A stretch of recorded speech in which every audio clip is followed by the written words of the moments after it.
I don't know, if you're in the plane and you get sky scared, then you make your way to the restroom, disable that smoke alarm because it's not really a crime, and then you you pack a joint paper, Right. put weed dust in it, and then you eat it. Smoke it. And then you ask to take a tour of the cockpit. This is great. Sir, madam, Pardon, I would like a tour of the cockpit and a pair of tiny wings, please. sir. You are holding the smoke alarm in your hand. sir. So tell me what's the end game here? There are wires sticking out of the back of it comically. Comically, your pants are on your ankle. What? You're crying, sir. Where do we go from here? What's the next step? Your mouth looks really dry. Are you Your on mouth looks Dram super right now? dry. What's going on? You Why are smoked you on weed so much and Dram? Dramamine? Ah, fuck. Yo, he's shaking. He's going in shakes. Get the needle. Ugh. Get the Get do. the needle. He needs Get to do the needle. do.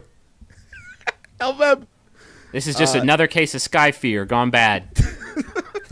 When will we finally stop flying? Man When? was never meant to do this. That is the worst pilot ever, I think. We cannot let him fly. This That plane happened? anymore. That just happened with that That pilot did who was happen. like, 9/11! It's like, hey, sir. Pardon, sir. Sir, Sir, Some of you're us- in charge. You have been charged with the safety, the safekeeping of 100 lives. So if you could He's do me just... anti-Sully Sullivan. I know that you have a touch of the sky fear, but if you could just do me one favor and just lock it down, just for like 2 hours. We're in Tulsa in 2. So if you could lock down your sky fear just for 2, sir. if you could just keep your shit together for 2 hours and let me get off the metal bird and let me get off this white dragon. And let We me can talk. Listen, we can onto the talk. ground. We can talk all about how it was a hoax, and how it's all happening again in real we time, and changed and all Jesus that. and I get and it. Quetzalcoatl, and it's all great. It's all gravy. Just give me 2. If you could give me 2, that would be fantastic. If you could just act like a grown ass man for 2 goddamn hours. Take these while you Dramamines. pilot the- Light this spliff. I just took out the smoke machine, the smoke alarm. I took the smoke machine out of the cockpit. It was doing nobody any favors. I turned off the smoke monster. I can sit here. I will talk to you about Doctor Who for 2 hours, and we will just get. And then what? We're in Tulsa. Just handle Right. it. Just calm down and fly.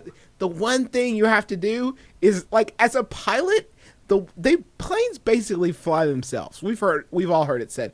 The one thing you have to do as a pilot, your one sort of responsibility, is to not leave Freak the out. cockpit and start talking about 9/11. That's like the one thing you don't have to do. If you could not do that one thing, you are like 75% of the way there. After that, it's just looking good and banging stewardesses.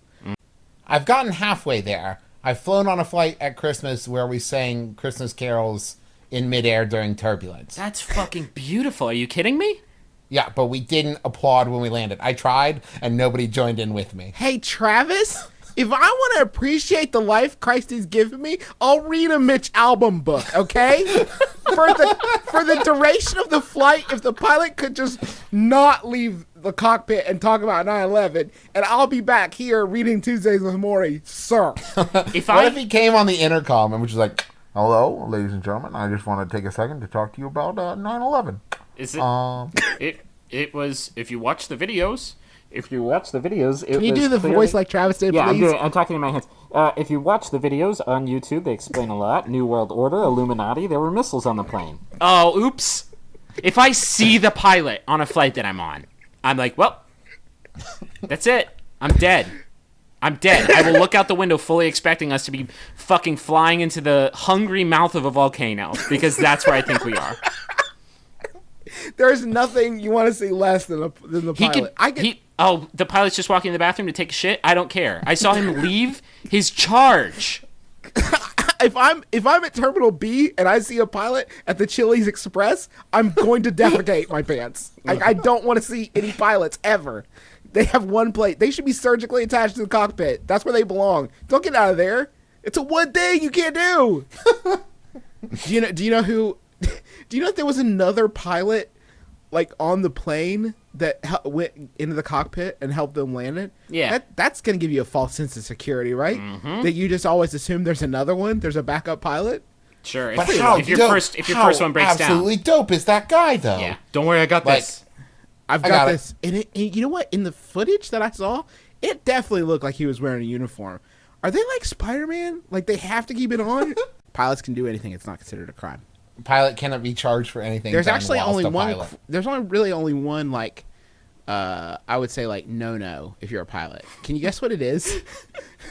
Did you guess leaving the cockpit and talking about 9/11? Because that is exactly it. Yeah. That's the one thing you can't do. That will get you excommunicated from the Church of Flying. Mm-hmm. That's a really bad thing to do. And then you got to start paying taxes again. One thing, just one last actionable thing for realsies. This is 100%. Like I don't like flying really either, but the one thing that I do that helps me lock down my sky scaredness, my sky fear, is just look at the stewardess and look at how bored she looks, or look at the steward. That was my thing. I think I told you that, and I think you took that to heart. And look at the flight. Look at the flight attendant, and just look at how bored they look, and just think like, this is, even when it gets rough, even when it gets choppy. If they are flying into the mouth of a volcano, a flight attendant will just keep on reading Hunger Games. Not a big deal. Not a big deal. They'll keep reading their People magazine, and they won't even trust the pilot, trust the plane. Unless that pilot, but I bet you that's the worst fear in the world, because they think everything's cool and locked down 100% of the time. And that's why they look bored. And the pilot snaps, and it's like 9/11. I bet you the fear that they feel is like when Superman feels pain for the first time. I bet you they just shit to death in seconds.